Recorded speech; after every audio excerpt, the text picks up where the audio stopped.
High, কেমন আছো সবাই? জানো তো, আমার জীবনে আমার মোটিভেশনাল স্পিকার আমার হাজবেন্ড। কারণ আমি যখনই কোনো কাজ করতে পিছু পা হেঁটেছি, ও সবসময় আমাকে একটি ধাপ এগিয়ে দিয়েছে।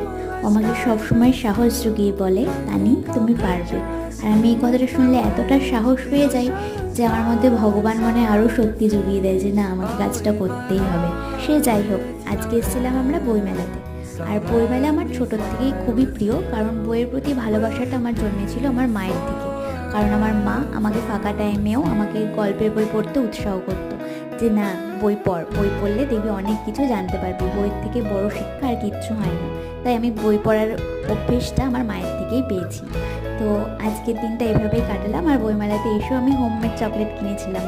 ওকে, তোমাদের সাথে দেখা হবে কাল। আজ তবে আসি, তোমরা সকলে খুব ভালো থেকো, সুস্থ থেকো। দেখা হবে কাল। ওকে, বাই।